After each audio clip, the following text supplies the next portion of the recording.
الرحمن الرحيم الحمد لله نحمده ونستعينه ونستغفره ونعوذ بالله من شرور أنفسنا ومن سيئات أعمالنا من يهده الله فلا مضل له ومن يضلل فلا هادي له أشهد أن لا إله إلا الله وحده لا شريك له وأشهد أن محمدا عبده ورسوله يا أيها الذين آمنوا اتقوا الله حق تقاته ولا تموتن إلا وأنتم مسلمون يا أيها الناس اتقوا ربكم الذي خلقكم من نفس واحدة وخلق منها زوجها وبث منهما رجالا كثيرا ونساء واتقوا الله الذي تساءلون به والأرحام إن الله كان عليكم رقيبا يا أيها الذين آمنوا اتقوا الله وقولوا قولا سديدا يصلح لكم أعمالكم ويغفر لكم ذنوبكم ومن يطع الله ورسوله فقد فاز فوزا عظيما أما بعد فإن أصدق الحديث كتاب الله وخير الهدي هدي محمد صلى الله عليه وسلم وشر الأمور محدثاتها فإن كل محدثة بدعة وكل بدعة ضلالة وكل ضلالة في النار رب اشرح لي صدري ويسر لي أمري واحلل عقدة من لساني يفقهوا قولي سبحانك اللهم لا علم لنا إلا ما علمتنا إنك أنت العليم الحكيم أما بعد السلام عليكم ورحمة الله وبركاته a yabo da godiya sun tabbata ga Allah madaukakin sarki da ya kawo mu wannan rana ta Juma'a 24 ga watan Ramadan hijira na da shekara 1447 daidai da 13 ga watan Maris shekara ta 2026 kamar yadda muka saba gabatar da waɗannan lakcoci cikin harshen Hausa waɗanda suke takaita mana bayanan tafsiri da muka gudanar na kowane sati yau ma insha Allah za mu gabatar da wannan karatu kuma zai zama na ƙarshe a cikin watan Ramadan insha Allah daga yau na Hausa wannan da muke yi shine na ƙarshe na Hausa insha Allah tunda yau Juma'a mai zuwa ko dai ta zama Idi ko ta zama washe garin Idi an ce za a yi Idi ko Alhamis ne ko Juma'a to kaga Juma'a mai zuwa Ramadan ya fita so insha Allah wannan zai zama na ƙarshe amma normal tafsirinmu na faransanci da muke bayan azhar shi kuma za mu rufe ne ba a ranar lahadi insha Allah dimanche insha Allah après zuhur bi iznillah ta'ala gabanin mu fara karatu zan so in jawo hankalin mu kware akan yau muna 24 ga watan Ramadan ma'ana in muka sha ruwa mun shiga daren 25 kenan akwai dare da muke ji ana ta faɗi daren Lailatul Qadari daren Lailatul Qadari shine daren da Allah subhanahu wataala ya saukar da Alqur'ani Allah ya saukar da shi iri biyu ne akwai saukar farko akwai sauka ta biyu saukar farko ita ce Allah ya saukar da Alqur'ani daga Lauhil Mahfuz ina ne Lauhil Mahfuz can sama wurin Allah ko allon kaddara me Allah ya fara halitta a duniya me Allah ya fara halitta na'am menene farkon abin da Allah ya halitta alƙalami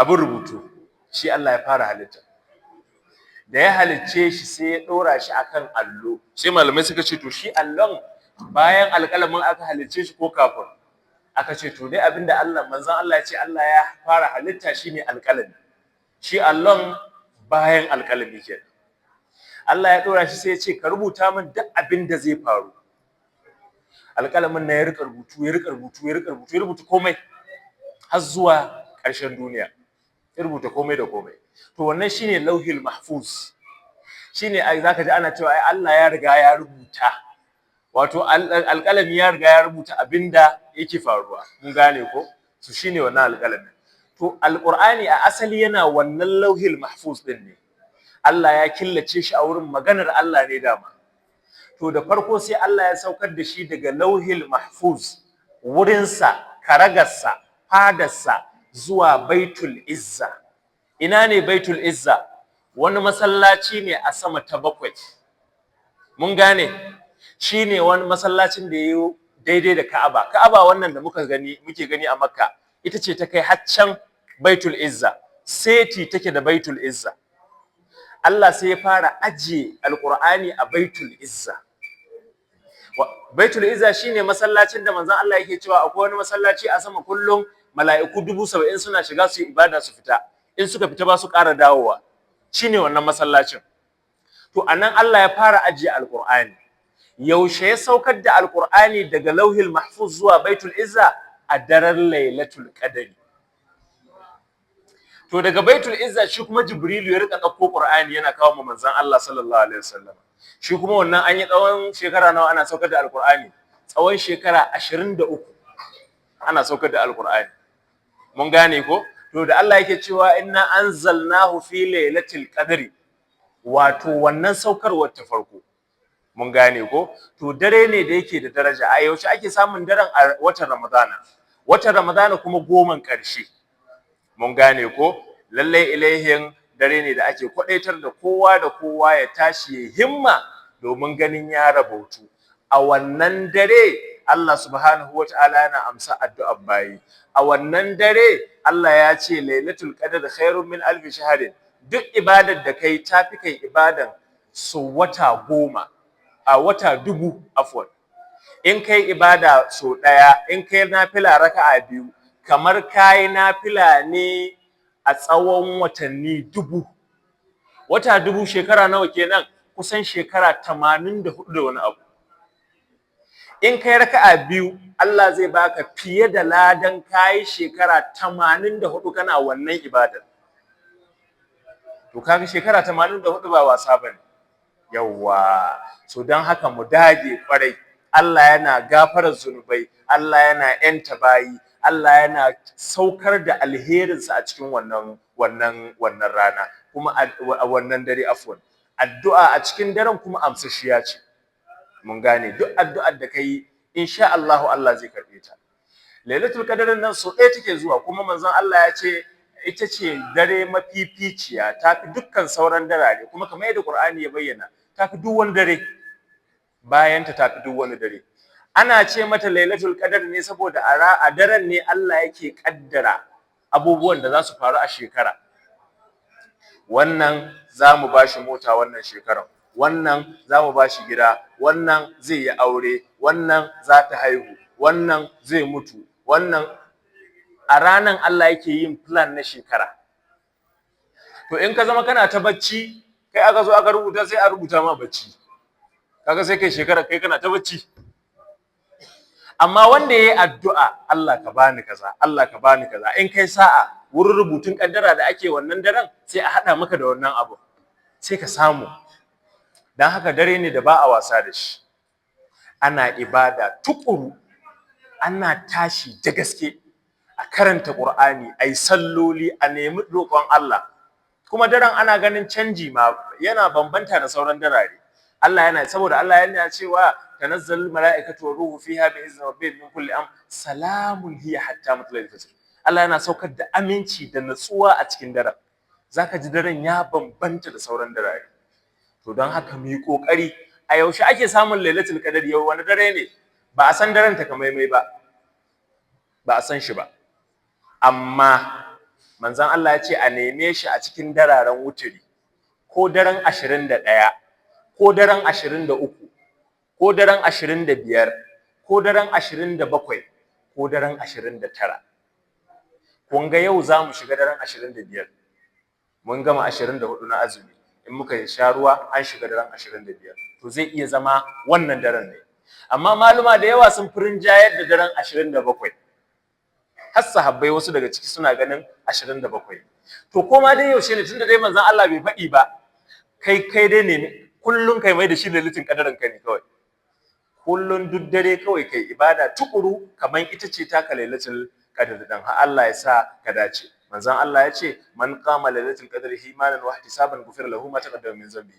Duk wanda ya tsayu a lailatul qadri da imani, yayi ibada yana tsammanin lada a wurin Allah, Allah ya yafe mai abin da ya gabata na zunubansa.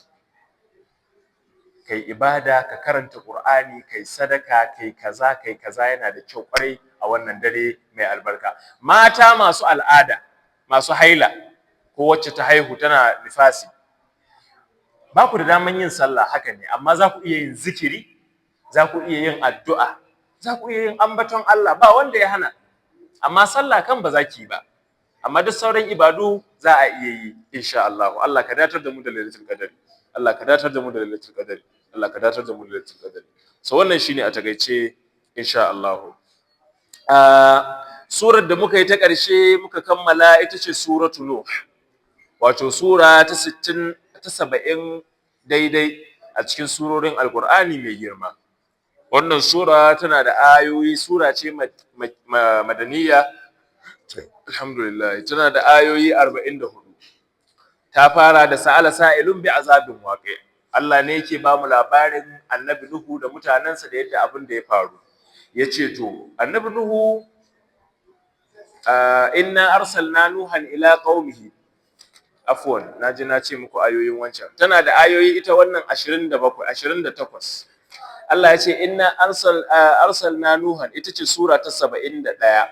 Inna arsalna nuhan ila qaumihi an anzir qaumaka, lalle mun tura Nuhu zuwa ga mutanansa. Me yasa muka tura shi? Domin yema mutanansa gargadi. Annabi Nuhu shine annabi na farko, afwan shine manzo na farko a cikin tarihi. Shi Allah ya fara turowa da sako. Me yasa Allah ya turo shi? Annabi Nuhu ya zo ya riski mutane sun fara bautar gumaka. Kafin annabi Nuhu, annabin da ya zo na ƙarshe shine annabi Idris. Annabi Idris ya zo ya wa'azi ya tafi. To sai ya zama an tsawon lokaci Allah bai turo wani annabi ba. Shikenan mutane sai shedan ya shigo. Sai shedan ya raya ma mutane, me zai hana mutanen nan na gari da suka mutu ku dan yi dan gunkin su haka, mai dan kama da su haka, kun ga in kuna kallon su fara tunawa da su ai, tunda dai yanzu ba wani mutumin kirki da Allah ya turo. Shikenan mutane suka dauki shawarar shedan, suka dan sassaka, aka ajiye yan gumaka na mutanen arziki, wannan mutumin kirki ne a dan ajiye gunkin shi, wannan mutumin kirki ne a dan ajiye gunkin shi haka. Ana nan sai shedan ya ƙara dawowa, sai ce gumakan nan da kuka ajiye kun ga ai mutanen kirki ne, kuma gashi dai har yanzu ba sabon annabi, da yake lokacin Allah ya dade bai turo annabi ba bayan Idris. Sai shedan ya ce to ku dan rika dan bauta musu kadan mana, in zaka dan je kasuwa ka dan tambaye sa'a a wurin gumakan nan, in zaka dan mata ka ba lahiya ka tambaye shi lahiya, in kana bukatar kaza ka dan tambaya. Da haka sai suka fara bautar gumaka. To da Allah ya ga suna bautar gumaka sai ya tashi Nuhu, sai ya ce to yanzu Nuhu ka je kai wa'azi, ga mutane nan sun fara bautar gumaka. Nuhu ya zo ya wa'azi suka kyansa. Ya wa'azi tsawon shekara 950. Amma mutane, wasu malamai suka ce mutane 40 kadai suka yi imani da shi. To haka Allah yake ba mu wannan labari. Allah ya ce na aika Nuhu ga mutanansa an anzir qaumaka, domin ka gargada mutananka fa min qabli an ya'tiyahum azabun alim, kafin azaba ta mai radadi ta zo musu. Me yasa Allah ya ce na aike shi ga mutanen shi? Saboda kowa Allah na aiko mai irin shi ne. Allah baya aika bahaushe zuwa wurin kwatakwali. Allah bai aika kwatakwali zuwa wurin bazabarmi. A'a, saboda in yaje kwatakwali ba zai gane ba. Kai ma in ka zo kai Hausa ga bazabarmi ba zai gane ba. Mun gane ko? Allah yana aika mutane ne daidai da wanda za a aika ya zama yana jin yaren inda aka aika shi. Mutumin wurin ne an san shi da sauransu. To shi yasa Allah ya ce ila qaumi. Qala ya qaumi inni lakum nazirun mubin. Sai ya ce mene? Mutane na ni din nan fa mai gargadi ne gare ku bayyananne. Ina yi muku wa'azi a bayyane, ina so ku ba Allah, ku daina sabo domin ku shiga aljanna ku samu gafara. Ani ibudullah, lalle ku bauta wa Allah, wattaquhu, lalle ku ji tsoron Allah, wa adiuni, ni kuma in na faɗa ku yi min biyayya, saboda Allah ne ya aiko ni. Idan kuka yi haka, ya gafir lakum zunubakum, Allah zai gafarta muku zunubanku, wa yu'akhirukum ila ajalin musamma, kuma Allah zai ƙara muku rayuwarku zuwa wani lokaci na daban. Inna ajalallahi, ku sani fa lalle ajalin Allah in yazo la yu'akhkhar, Allah baya ƙara shi, law kuntum ta'lamuna, ina ma kun san haka. Malam yace ya gafir lakum zunubakum, Allah zai gafarta muku zunubanku, zai ƙara muku rayuwarku. Yaya Allah zai ƙara mutun rayuwa? Ya Allah yake ƙara mutun rayuwa? Akwai wasu ɗabi'u kaman sadar da zumunci. Manzon Allah ya ce wanda yake sadar da zumunci Allah yana ƙara mai rayuwa. Mun san zumunci ko? Yawwa, kana sadar da zumunci ga ƴan uwa sosai da sosai. To irin wannan Allah na ƙara wa mutun rayuwa. Mai rizumtar zama masallaci yana ibada, Allah yana ƙara mai rayuwa. Amma abinda ake faɗi shine ba wai ƙarin rayuwa ana ƙara maka shekaru ko watanni ko satuttuka ba, ana ƙara ma rayuwa albarka. Sai kai rayuwar ƴar kaɗan ka mutu amma kaga albarkar ta na da yawa, kayi ayyuka da yawa a cikinta ko wani abu makamancin haka. To shi yasa Allah ya ce ya akhirkum ila ajalin musamma, domin inna ajalallahi idza jaa la yu'akhir. In fa ajalin Allah ya zo ba wanda yake ƙara shi, ya kamata mutane su san wannan. Nuhu ya ce ma Allah, annabi Nuhu ya ce ma Allah, qala rabbi ya ubangiji na inni da'awtu qaumi laylan wa nahara, nayi da'awa ga mutane na da daddare, nayi da'awa da rana, na kira su da rana, na kira su da daddare, amma falam yazidhum du'a'i illa firara. Kiran da nake musu bai kara musu komai ba sai gudu. Da na kira su sai su gudu, da na kira su sai su gudu, ne nan su gudu, na bi su can su gudu, ne can su gudu. Ba su so su ji maganganunka, ba su so su ji wa'azin da nake musu. Na kira su kowane lokaci, nayi da daddare, nayi da rana, nayi da safe, nayi da hantsi, amma guduwa suke yi. Wa inni kullama da'awtuhum litaghfira lahum ja'alu asabi'ahum. Kai wani lokacin ma in na fara wa'azi cewa ku zo ku bi Allah zai muku gafara, sai ka gani ja'alu asabi'ahum, sun toshe kunnuwansu da hannuwansu, sun yi haka, sun sa hannuwansu a cikin kunnayensu sun rufe, wai ba su so su ji wa'azi. Wasu taga shausu ya baho, in na ci gaba da wa'azin, na ci gaba sai su lulluɓa su rufe jikinsu da tufafi, su dai ba su so su ji wa'azi. Wa asarru wastakbaru istikbara, ne musu a hankali wa'azin ne musu da ƙarfi, amma mutanen nan suka yi girman kai, wallahi suka ji ban abin da nake cewa. Yace to bayan haka kuma summa inni da autuhum jihara, nazo ina wa'azin nan a bayyane, in bi ka gida wannan bai yi aiki ba, nazo ina yi a bayyane, shi ma suka ki amsa. Summa inni a'lantu lahum wa asrartu lahum israra, ya ubangiji sai da na kai ina bin mutum ɗaya bayan ɗaya. Salamu alaikum dan uwa, ina gajiya, lafiya lau, to ka dai san ni annabi ne ko, to Allah fa ya ce kaza, Allah fa ya ce kaza, amma wallahi mutanen nan suka ibi, suka yi fumfuris. Wa asrartu lahum israra, nabi su ɗaya bayan ɗaya muna yi cikin sirri, amma suka ki amsa. To bayan haka sai Allah ya ce to tunda kun ki amsa da ni da ku ne, sai Allah ya turo musu jafa'i, sai Allah ya turo musu wata irin jarabawa a garin. Sai ruwa ya daina zuwa, Allah ya daina yin ruwa. Tsawon lokaci ba ruwa. Mata suka daina haihuwa. Wasu malamai suka ce sai da aka yi shekara 40 ba macen da ta haihu. Shekara 40. Allah ya banza da su. To Allah yana yin haka. In Allah na son ka, in kana sabo, sai ya tura ma matsala. Sai ka kana ta samun mishkila. In kana tsu sai ka tuna, oh, abin nan da nake ma Allah ne mara kyau, sai ka bari. Amma wanda Allah zai matalala, sai Allah ya baka ka ci gaba kai tai sai ka haɗu da shi, sai ya kame ka sosai. Wannan ba daɗi. Dan haka in kaga matsala a rayuwarka, wani lokacin zunubin ka ne.